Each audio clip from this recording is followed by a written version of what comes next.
소영재님 옷 입으신 걸 보니까 포천이 여기보다 더 더운 것 같습니다.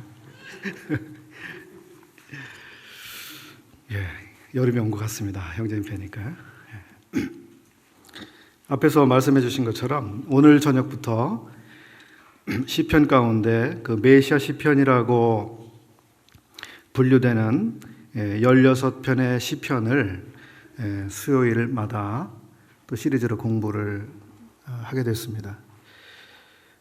한 번에 그 16주를 계속 하게 되지는 않을 것 같고요. 또 중간에 또 이렇게 잠시 끊었다가 다시 또 연결하고 이렇게 하게 될 것 같습니다.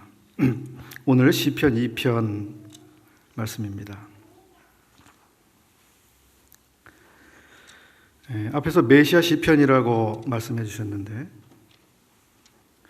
메시아 시편, 먼저 메시아라고 하는 그 단어가 무슨 의미인지 대부분 알고 계시죠?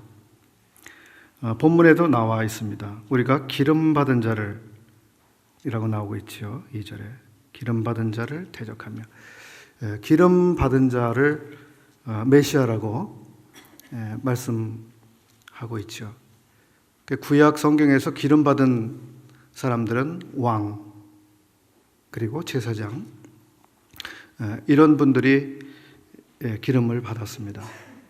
신약에 와서는 그리스도라고 하는 다른 단어가 쓰여지고 있습니다. 역시 기름 받은 자를 일컫는 신약의 단어입니다. 그러니까 메시아와 그리스도는 같은 의미를 담고 있습니다.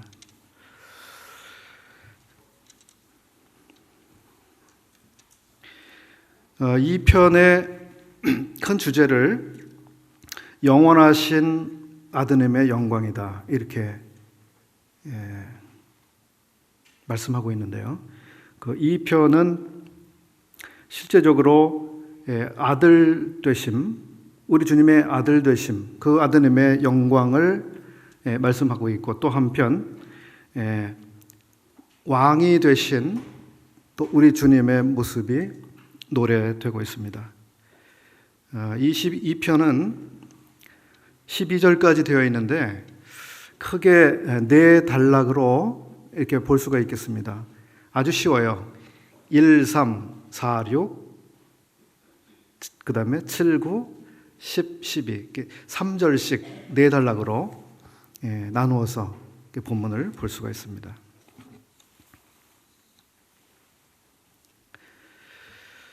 이미 어느 정도 이렇게 보이시겠습니다만, 이 시편 2편의 그 전반적인 분위기는 하나님을 거역하고 있는, 또 하나님을 대항하고 있는 세상의 모습이 나옵니다. 그리고 또 세상을 또 대항하고 있는 하나님의 모습, 이 두 세력이 서로 적대하고 있는 모습이 보여지고 있습니다. 어찌하여 열방이 분노하는가? 열방의 분노가 나타나고 있고요.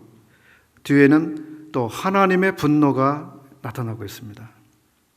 또 세상이 헛된 것을 경영하고 있는데요. 세상의 경영, 그리고 하나님께서 경영하시는 경영이 뒤에 또 나오고 있습니다. 이런 대조가 이 시편 안에서 보여집니다. 여기 하나님께 대적하고 대항하고 있는, 그리고 거역하고 있는 이 세상, 열방, 민족, 군왕, 관원,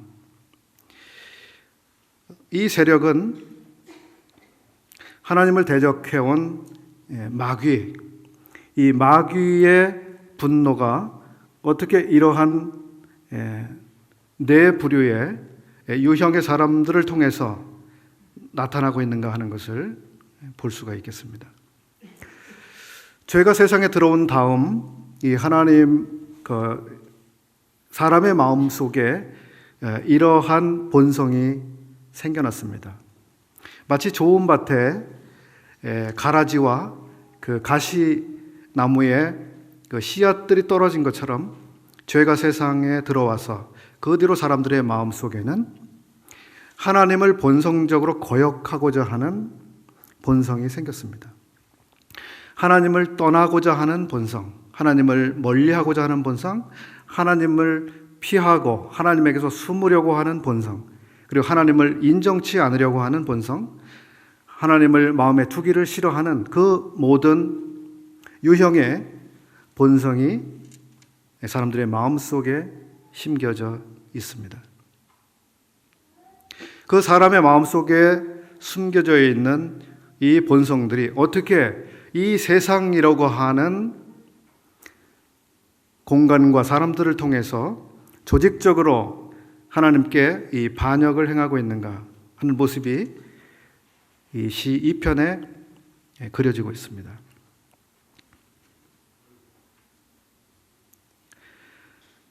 1절부터 보시도록 하겠습니다. 열방은 분노하고 있습니다. 민족들은 허사를 경영하고 있습니다. 군왕들이 나서고 있으며 관원들은 서로 꾀하고 있습니다. 이 네 부류의 사람들의 네 가지 일들이 나오고 있죠. 여기 분노한다.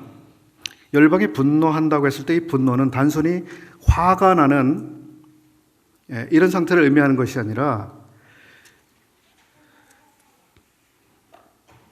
히브리어 단어의 그 의미에서는 이 소동을 일으키는 이거 왜 이렇게 크죠? 볼륨이 큰 것 같습니다. 폭동을 일으키는 의미를 담고 있다고 합니다. 그래서 열방들, 즉 하나님을 멀리하고 있는 또 하나님을 떠난 하나님을 거역한 이 모든 열방들은 분노하고 있는데 이것은 바로 하나님을 향한 일종의 소동이라고 하는 것입니다. 소동. 2절에 나와 있는 군왕들이 나서며 이 나선다고 하는 것은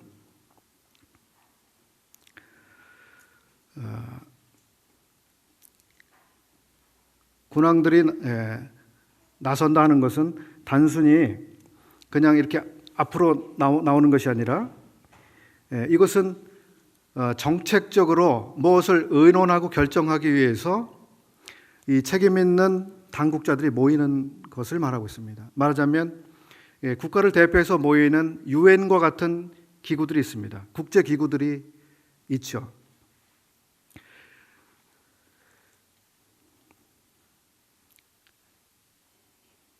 관원들이 서로 꾀하여 이것도 정책 토론입니다. 일종의 정치적인 혹은 경제적인 여러 가지 정책 토론을 의미하고 있습니다. 그래서 군왕들이 나서고 관원들이 서로 꾀하는 이것은 일종의 국제적인 혹은 국가적인 어떤 결의안을 채택하는 회의를 보여주는 것입니다. 그리고 이것은 단순한 그 기분이 아니라 아주 신중한 이 정책의 결정을 의미하고 있어요. 오늘날 국제 기구들이 모여서 회의를 하고 뭔가 국가 간에 결정을 할 때 그렇게 하지 않습니까? 그 북한에서 미사일을 쏘고 또 핵 실험을 하고 했을 때 국가를 대표하는 사람들이 모여서 회의를 하죠. 그리고 어떤 거기를 제재하겠다고 하는 결의안을 채택을 하기도 하죠. 그런 것처럼 이제 하나님께 거역하고 있는, 저항하고 있는 하나님을 알지 못하는 이 세상은 정말 이 모든 정책과 지혜를 다 모아서 조직적으로 하나님께 저항하는 그와 같은 일을 하고 있다고 하는 것입니다.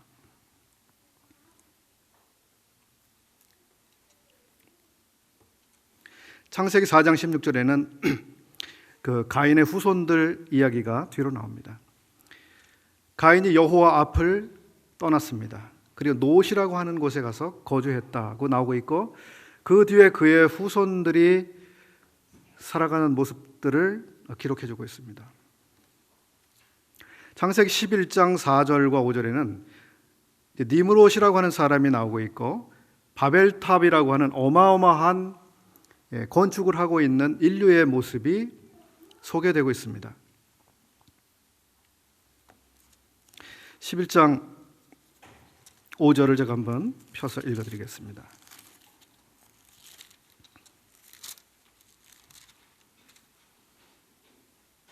창세기 11장 5절. 또 말하되, 4절부터 보겠습니다. 또 말하되, 자, 성과 대를 쌓아 대 꼭대기를 하늘에 닿게 하여 우리 이름을 내고 온 지면에 흩어짐을 면하자 하였더니, 매우 조직적인 인력의 동원, 조직적인 일처리, 아주 계획적인, 그리고 어떻게 보면 오늘날로 말하면 아주 행정적인 규모를 갖춘 그러한 일을 도모하고 있는 인류의 모습이 나옵니다. 이 사람들은 경건치 않은 인류들입니다. 오늘날도 경건치 않은 모든 인류가 행하는 것은 그저 주먹구구식이 아닙니다. 굉장히 조직적으로 일을 하는데 그 중심엔 하나님이 없다고 하는 것이 특징입니다.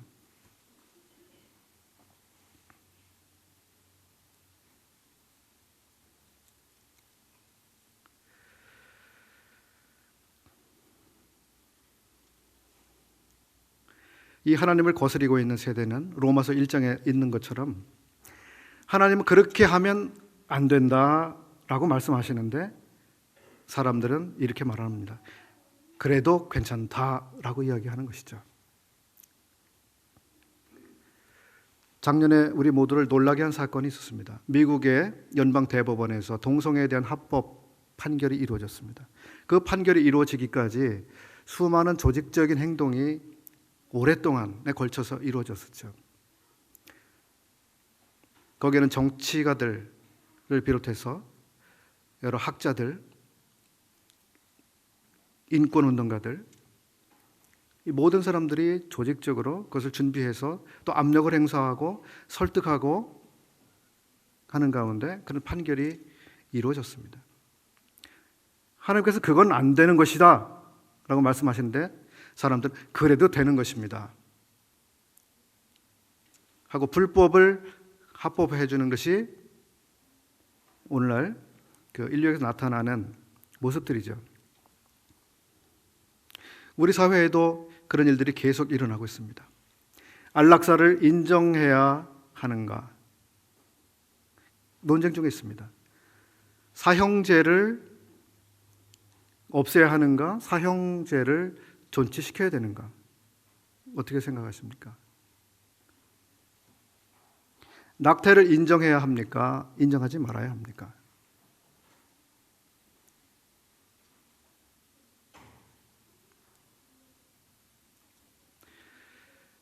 그리고 간통죄는 벌써 작년인가요? 재작년에 폐지하기로 결정이 됐죠.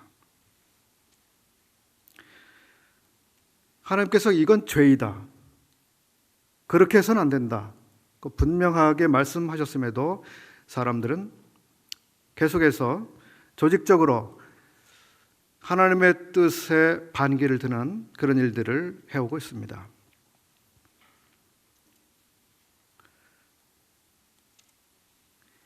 시편 2편에 나오고 있는 이런 내용은 앞으로 계시록 13장에 가서 보시게 되면 이제 더 표면적으로 그리고 온 세상에 결집된 여론으로 하나님을 아주 공개적으로 대적하는 이런 모습으로 나타나는 것입니다. 즉 사람들로 하여금 표를 받게 만들고 그 다음에 우상에게 절하지 아니하고 경배하지도 않는 그런 모든 사람들을 처형시키고 이 세상에 살아갈 수 없도록 그렇게 만들어갑니다. 지금보다 훨씬 더 강력한 이 조직적인 그 국가적인 힘 혹은 그 공적인 제도의 힘이 그렇게 마귀에 의해서 사용이 될 것입니다. 데살로니가 후서 2장 3절부터 12절까지는 이제 불법의 사람 멸망의 아들이 나타날 것이라고 말씀하고 있습니다. 바로 계시록 13장에서 말씀하고 있는 그런 내용의 연장에 있는 부분이죠.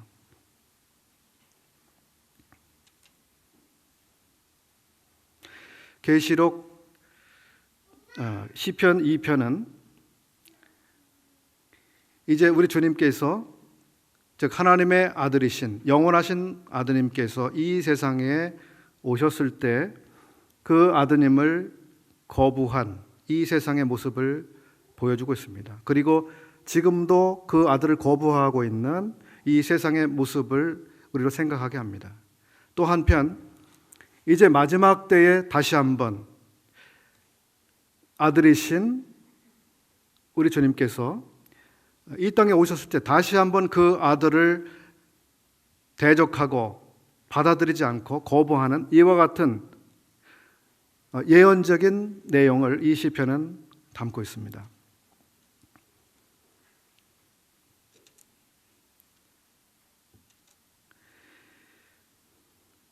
열방들이 분노하고 민족들이 경영하는 이것에 대해서 하나님께서는 그것은 허사라고 말씀해주고 있습니다. 허사이다. 이 모든 인류가 조직적으로 그리고 모든 힘을 동원해서 하나님께 반역하고 저항하고 거역한다 할지라도, 그리고 어떤 행동을 취한다 할지라도 그것은 헛된 일이라고 하는 것을 알아야 한다고 말씀해주고 있습니다. 인류는 이렇게 말합니다. 우리가 그 맨 것을 끊고 그 결박을 벗어버리자. 저 역시도 믿기 전에 하나님에 대한 감정이, 이런 감정이 많았습니다. 하나님은 나의 자유를 억압하고 있다. 하나님은 나를 못살게 굴고 있다. 하나님은 나를 하나님의 마음대로 그저 가지고 놀거나 또 로봇처럼 그렇게 임의로 움직여 가시는 존재에 불과하다라고 하는 그런 생각을 과거에 했었습니다. 하나님을 마음에 두지 않은, 또 모시기 싫어하는 이 사람들의 마음속에는 여전히 그런 마음이 있는 것입니다. 왜 하나님의 말씀에 우리가 따라서 살아야 되지? 왜 하나님을 존중해야만 하지? 왜 그분의 통치를 따라야만 하지? 우리에겐 자유가 있는데, 우리에게도 지혜가 있고, 우리도 생각할 줄 알고, 우리도 무언가를 할 수 있는데 왜 우리가 하나님을 섬겨야 한단 말인가? 이런 마음이 사람들의 마음속에, 죄인된 사람의 본성 속에 있는 것입니다. 이 사람들은 오늘날도 우리가 그 맨 것을 끊자고 하는 이 생각을 가지고 살아가는 것입니다. 우리가 하나님을 섬기고 하나님을 따르고 하나님께 순종하고 하나님을 위해서 살자라고 하는 생각을 하지 않습니다. 우리가 그 결박을 어떻게든지 벗어버리자고 하는, 마치 여러분의 가정에 혹시 강아지를 키우십니까? 혹은 고양이를 키우십니까? 요즘에 애완동물들은 보통 통제를 안 하죠. 풀어놓죠. 그 시골에서 예전에 보면 이렇게 묶어둡니다. 짐승들은 소도 묶어놓고 개도 묶어두고요.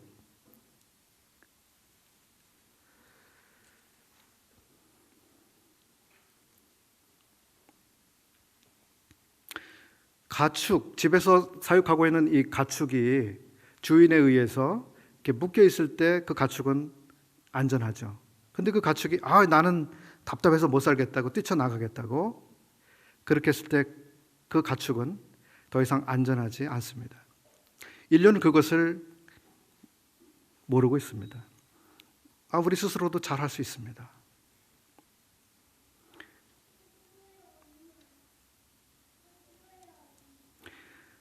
(4절부터) (6절까지) 보겠습니다. 이러한 인류의 모습을 보시는 하나님께서는 무엇을 하고 계십니까? 무엇하고 계시죠? 웃고 계십니다. 웃고 계십니다. 웃음에는 여러 종류의 웃음이 있죠. 여기에 나타난 하나님의 웃음은 비웃음입니다. 조소를 보내시는 거예요.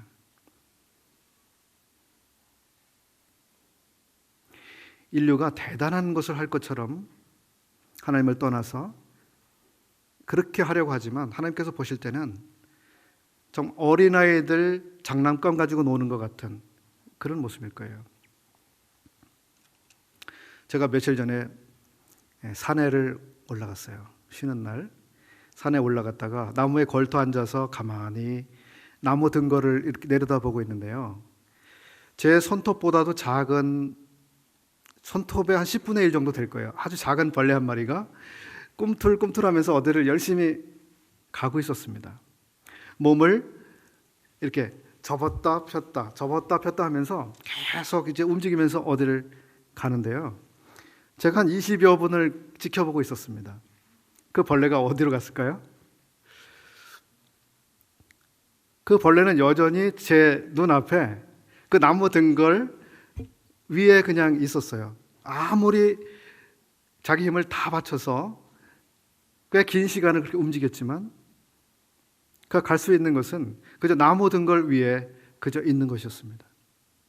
그것을 제가 보면서 저 벌레는 내가 자기를 보고 있는 이것을 알고 있을까? 모르겠죠. 저 벌레는 나는 이렇게 살아야지 하는 생각을 하면서 살까? 무엇이 사는 목적이야 라고 하는 것을 알면서 살까? 이런 생각을 해봤습니다.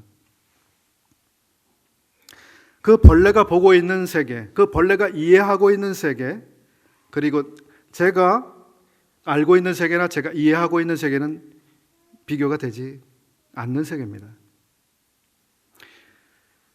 우리가 알고 있는 세계, 우리가 살아가고 있는 세계, 이것과 하나님께서 보시는 세계는 어마어마하게 다른 것이죠. 그래서 인류가 하나님을 떠나서 뭔가 스스로 하나님을 거역하면서 해보겠다고 하는 그 모든 시도들이 하나님 보실 때는 너무 어리석고 안타깝고 참 웃음밖에 나오지 않는 그러한 모습이라고 하는 것입니다. 하나님을 향해서 대포를 쏘고 미사일을 날리고 핵을 발사한다고 한번 그림을 생각해 보십시오. 하나님께서 어떻게 받으실까요? 무섭다. 피해야지. 위험한데? 하나님 그러실까요? 그것은 제가 그 벌레를 보고 있었던 것과 같을 것입니다. 그저 손가락 하나라도 잠깐 누르면 끝나는 거죠. 모든 인류가 하나님을 거역하는 그 모든 시도들에 대해서 인간들은 정말 하나님을 떠나서 우리가 그 결박을 벗어날 수 있다고 생각한 그 모든 시도들에 대해서 하나님께서는 참 하찮게 여기실 것입니다.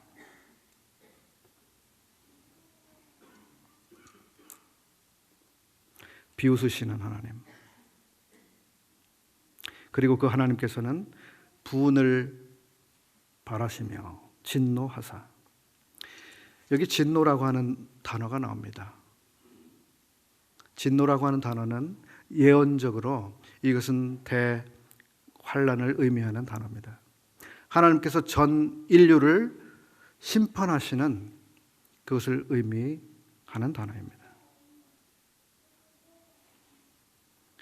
하나님께서는 하나님을 거역하는 이 세상을 마냥 보고 계시지 않습니다.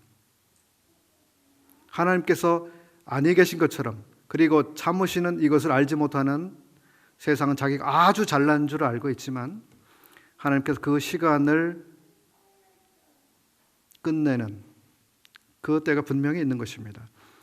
그리고 하나님께서 기다리신 그 인내가 끝나면 이제 하나님께서 분을 바라며 진노하시는 그때가 오는 것입니다. 그리고 하나님께서는 이제 내가 나의 왕을 시온에 세웠다라고 해서 왕을 여기에 드러내주고 있습니다. 이 왕이 누구일까요? 바로 우리 주 예수님입니다. 내가 나의 왕을 거룩한 산, 시온에 세웠다.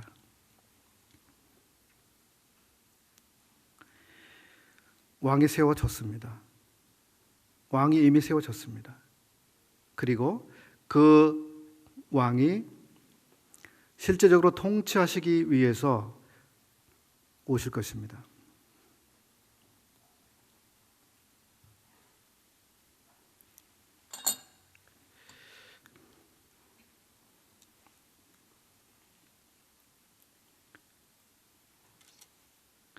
제가 어저께 어린이 책을 한 권 읽었습니다. 그 마크 트웨인이라고 하는 소설가가 쓴 책인데 왕자와 거지라고 하는 책입니다. 읽어보신 분 많으시죠? 왕자와 거지. 대부분 아시겠지만 짤막하게 말씀을 드리면 영국에 에드워드라고 하는 왕자가 있었습니다. 그리고 켄티라고 하는 그러한 거지 어린아이가 있었습니다. 이 어린아이는 말 그대로 거지였고 가정 자체가 굉장히 열악했고 가정에서도 학대를 받았고 아버지가 매일같이 이 아이를 때리고 거지 동량을 잘못해온다고 아주 말할 수 없는 학대를 당했습니다. 그런데 이 아이는 그 나라의 왕자와 얼굴이 아주 똑같이 생겼던 거예요. 근데 그 왕자는 자기가 왕궁을 떠나서 이 세상의 사람들이 어떻게 살아가는지 한번 살펴보고 싶은 마음이 있었어요. 근데 어느 날 그 거지 어린이가 이제 왕궁 근처에 가게 됐습니다. 그때에 경비병이 그 거지 어린이를 저리 가지 못해 하면서 이제 야단을 치고 쫓아냈는데 그때 마침 왕자가 그걸 봤어요. 그러면서 애를 너무 그렇게 심하게 대하지 말라고 하면서 자기 방으로 데리고 갔습니다. 그래서 자기가 이렇게 보니까 얼굴이 똑같아요. 근데 이 거지 소년은 학대를 받고 정말 살 수 없는 지경에 살고 있었고 이 왕자는 어떻게든지 밖에 한번 나가보고 싶었어요. 그래서 옷을 서로 이제 바꿔 입었습니다. 이게 이제 문제가 시작이 된 것이죠. 근데 이제 거지의 옷을 입은 왕자가 경비병에게 가서 무슨 지시적인 말을 했어요. 그랬더니 경비병이 어떻게 했을까요? 이 거지 놈이 어디 와서 행패를 부리냐고 하면서 아주 야단을 치고 쫓아내 버렸습니다. 이렇게 가지고 그 왕자는 이제 거리에 내몰린 신세가 되고 말았고요. 이 거리에 내몰린 왕자는 사람들에게 내가 사실은 왕자다 이렇게 얘기하면서 사람들에게 막 이렇게 지시를 합니다. 사람들에게 너 이것 좀 해, 뭐 이걸 가져와 이런 식으로 너 그렇게 하면 안 돼, 나는 왕자야 하면서 하는데 사람들이 믿어주었을까요? 아무도 안 믿어주죠. 이 거지 놈이 어디 와서 정신이 돌았나? 사람들이 이제 그렇게 생각을 하는 거죠. 왕자였지만 거지 옷을 입었기 때문에 왕의 대접을 받지 못했습니다. 거지 취급을 당했습니다. 동냥을 해도 사람들에게 멸시를 당했습니다. 사람들이 이 왕자를 때리기도 하고 쫓아내기도 하고 모든 고생을 하여튼 다 하게 됐어요. 근데 이 왕자가 어떤 형편이 되든지 간에 나는 이 나라의 왕자 에드워드다 라고 하는 얘기를 꼭 하고 다녔어요. 근데 사람들은 아무도 안 믿었죠. 그 중에 어떤 사람이 있었는데요. 그 사람은 마음으로는 이 사람이 정말 왕자다라고 하는 생각을 못했어요. 그렇게까지 믿지 않았지만 너무 불쌍하고 안 됐기 때문에 아주 잘 대해줬습니다. 그리고 위험으로부터 이렇게 보호해 주기도 하고 그렇게 했습니다. 그리고 자기를 정말 왕자로 생각은 하지 않았지만 그렇게 대우해 준 그 사람에게 내가 이 나라의 왕자다, 내가 너를 백작으로 임명하노라 이런 얘기를 했어요. 그럼 그게 유효할까요? 백작으로 임명이 될 수 있는 건가요? 거지잖아요, 지금.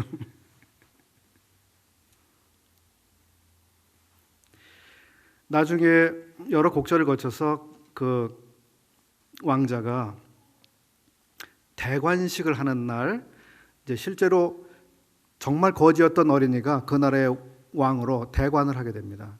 웨스트민스터 사원이라는 데서 대관을 하게 되는데, 이제 거지 옷을 입고 있던 이 왕자도 그곳에 갑니다.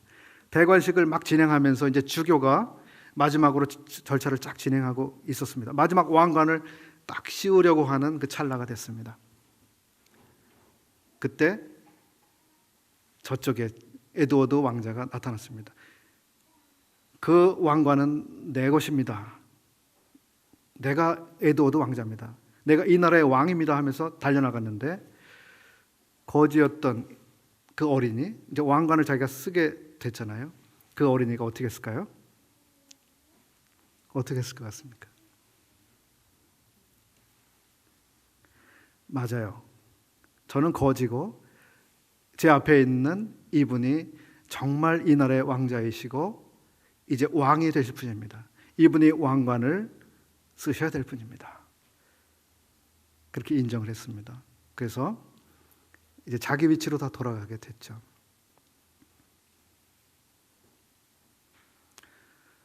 예수님께서 이 세상에 오셨을 때 아주 초라하게 오셨습니다. 아주 초라한 동네에서, 초라한 가정에서,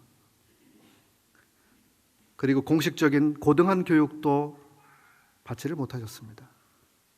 사람들의 보기에 흠모할 만한 아름다운 게 없는 그런 평범한 사람.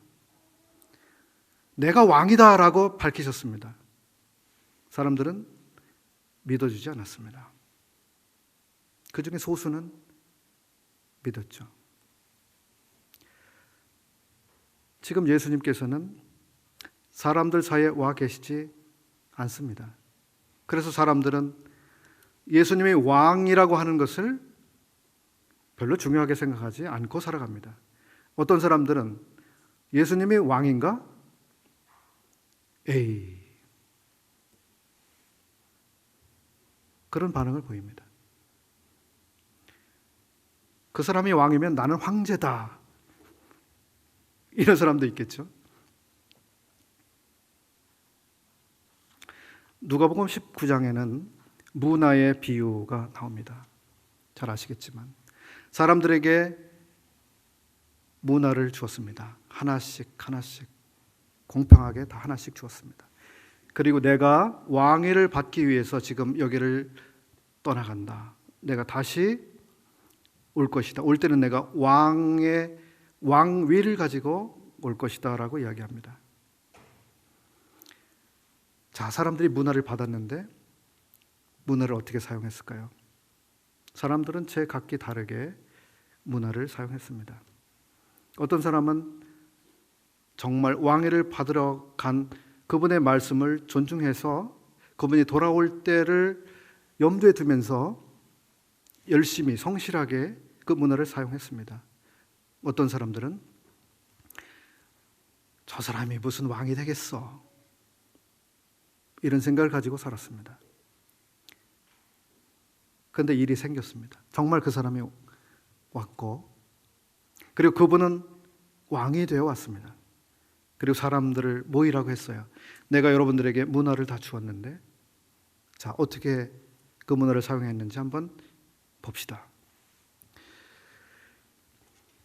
그 문화를 버려두고 사용하지 않고 정말 내가 왕위를 받으러 가는데 왕이 되어 올 때 내가 결산을 하게 될 거라고 하는 그 이야기를 중요하게 듣지 않았던 그 사람들은 낭패를 봤습니다. 매를 맞고 쫓겨났습니다. 현재적으로 예수 그리스도께서는 왕입니다. 다만 실제적으로 이 땅에 내려와서 통치를 하시는 그 통치를 구체적으로 사람들 가운데 행하는 그 시간이 지금 시작되지 않았을 뿐이지, 곧 왕위를 가지고 실제적으로 오셔서 통치하실 때가 우리 앞에 있는 것입니다. 우리가 이것을 잊어버리고 살 수 있는 거죠. 거지 옷을 입고 있던 왕자, 실제적으로 왕이죠. 많은 사람들은 그를 함부로 대했습니다. 네가 무슨 왕이야? 그러나 어떤 사람은 그를 참 존중해 주었습니다. 이런 유명한 이야기가 하나 더 있습니다. 어느 시골 마을에 저녁이 됐습니다. 비가 엄청나게 퍼부었어요. 사람들은 옷이 다 젖을 그럴 정도의 비가 내렸습니다. 어느 날 시골 마을에 어떤 사람이 나타나서 우산을 하나 빌려달라고 이야기했습니다. 나에게 우산을 하나 빌려주십시오. 내가 비를 다 이렇게 맞고 있습니다. 그때 그 마을의 농가에 어떤 부인이 나왔습니다. 우산을 빌려달라고 하니까 그 부인이 우산을 가지고 나왔습니다. 어떤 우산이었을까요? 그 집에서 제일 안 좋은 우산을 가지고 나왔습니다. 아마 구멍이 몇 군데 뚫어져 있거나 우산살이 부러져 있거나 제일 안 좋은 우산을 가지고 와서 이거를 쓰십시오 하고 주었습니다. 그리고 그 사람은 사라졌는데요. 그 다음 날이 됐습니다.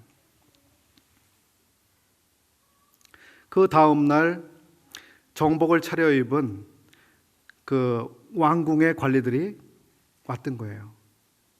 그리고 우산을 돌려주려고 여기에 왔습니다. 어제 여기에 와서 우산을 빌려간 그분은 바로 이 나라의 왕 엘리자베스 여왕이었습니다. 이렇게 이야기를 했습니다. 그때 그 부인은 어땠을까요? 땅을 쳤죠. 내가 여왕이신 줄 알았다면 우리 집에서 제일 좋은 우산을 드렸을 텐데 그러면 얼마나 칭찬을 받았을까요? 얼마나 상을 받을 수 있었을까요? 왕을 왕으로 알지 못할 때 그런 일이 일어납니다.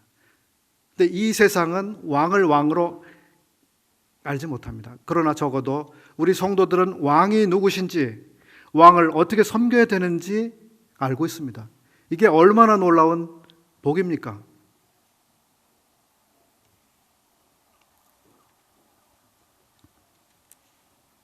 칠 절 보겠습니다. 내가 영을 전하노라.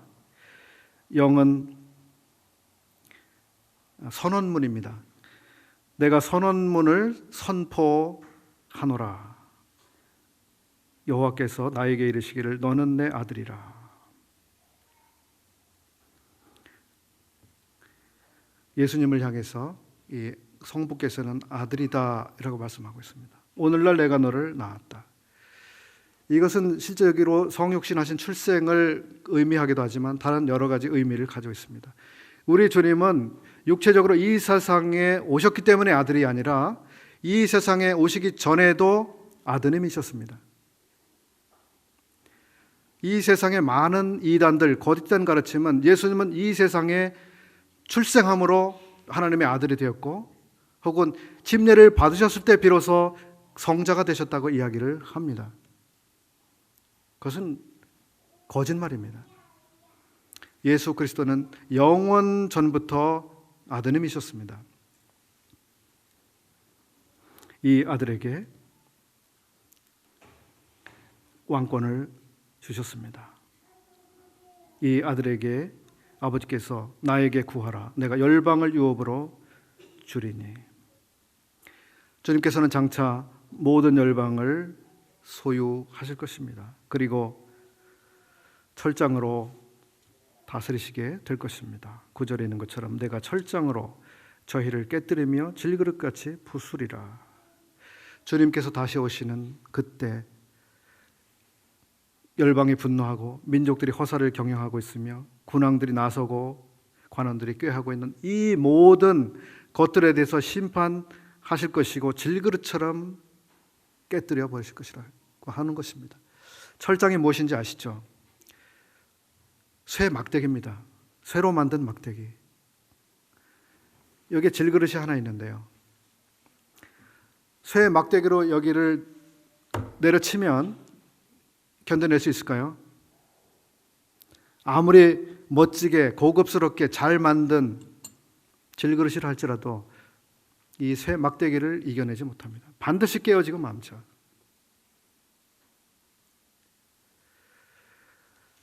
우리 주님께서 가지고 계시는 권세와 능력, 그 통치의 권세는 확실하게 이 세상에서 실현될 것입니다.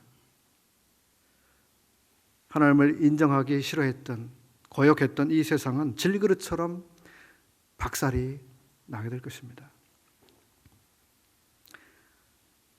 이런 사실을 모른 채 사람들은 여전히 나는 세상이 좋아. 나는 세상이 좋아. 이렇게 살죠. 10절 그런즉 군왕들아 너희는 지혜를 얻으며 세상의 관원들아 교훈을 받을지어다. 지금은 은혜의 때이며 기회의 때입니다. 정말 지혜가 있다면 선택할 수 있는 기회가 있는 때입니다. 이 세상이 추구하고 있는 것이 무엇인지, 그리고 참된 왕이 오셔서 무엇을 할 것인지 우리는 생각해 볼 수 있는 기회가 있고 선택할 수 있는 기회가 있는 이 세상에 있는 것이죠. 여기 계신 분들은 이미 중요한 선택을 다 하셨으리라고 봅니다. 나는 예수 그리스도를 왕으로 모시고 있습니다. 나는 예수 그리스도를 왕으로 섬기고 있습니다. 그분이 분부하신 것을 지키고 있습니다. 그분께 순종하고 있습니다. 여기 계신 분들이 다 그렇게 고백을 하시는 줄로 믿습니다. 11절 여호와를 경외함으로 섬기고 떨며 즐거워 할지어다.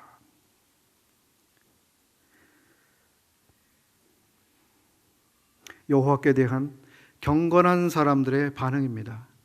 정말 여호와를 경외한다고 하는 사람들, 존중한다고 하는 사람들에게는 이런 태도가 나타납니다. 여호와를 경외합니다. 두려워하죠. 하나님께 함부로 하지 않습니다. 그리고 하나님을 섬깁니다. 하나님 앞에서 떠는 즐거움, 떨리는 마음으로 즐거움을 가집니다.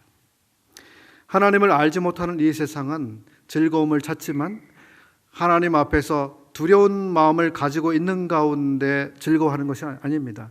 하나님을 떠난 그런 즐거움을 이 세상은 추구하고 있습니다. 12절 그 아들에게 입 맞추라. 그렇지 아니하면 진노하심으로 너희가 길에서 망하리니. 아들에게 입을 맞추고 계십니까? 어떤 분은 매일같이 이 아들에게 입을 맞추느냐고 물어봤습니다. 형제자매님들은 매일같이 이 아드님에게 입을 맞추고 계십니까? 매일같이 입을 맞추라. 입을 맞춘다고 하는 것은 성경에서 여러 의미를 가지고 있습니다. 사랑을 표시해 주는 행동입니다. 또는 회개를 나타내는 행동입니다. 죄를 많이 지었던 여인이 주님께 다가와서 울고 눈물을 흘리고 향유를 붓고 발에 입을 맞추었습니다. 이것은 자기 죄에 대한 통회하는 마음과 회개였죠. 또 집을 나갔던 아들이 돌아왔을 때 아버지가 입을 맞추었습니다. 이것은 용서를 말해주는 것입니다. 사무엘이 사울에게 기름을 붓고 그를 왕으로 세웠을 때 사울에게 사무엘이 입을 맞추었습니다. 이것은 충성과 경의를 나타내는 표현입니다. 여기 아들에게 입을 맞추라고 했을 때 적어도 우리 성도들에게는 우리 주님께 대한 사랑의 표시가 되겠죠. 그리고 주님께 대한 충성스러운 마음, 주님을 위해서 살겠습니다. 주님께서 원하시는 것이면 제가 어떤 것이든 마다하지 않겠습니다. 모든 수고를 주님을 위해서 다 할 마음이 있습니다. 매일같이 그와 같이 주님 앞에 입을 맞추면서 주의 말씀이라면 제가 무엇이든 하겠습니다. 입 맞추라. 그 아들에게 입 맞추라. 그렇지 아니하면 진노하심으로 너희가 길에서 망하리니. 아들에게 입 맞추지 않는 이 세상, 주님을 사랑하지 않는 이 세상, 주님 앞에서 회개하지 않는 이 세상, 주님을 위해 살려고 하지 않는 이 세상은 필연 망하게 될 것입니다. 마지막으로 이 시편은 소망 어린 문장으로 마치고 있는데요. 여호와를 의지하는 자는 다 복이 있도다. 기회가 아직 있는 것입니다. 복을 받을 수 있는 기회가 사람들에게 있습니다. 이 시편 2편의 말씀은 복음을 전하는 데도 매우 유용한 시편이 될 것 같아요. 우리 성도들에게도 내 삶에서 주님은 누구신가? 정말 그분이 나에게 왕이신가를 깊이 생각해보는 좋은 시편이라고 생각됩니다. 고맙습니다.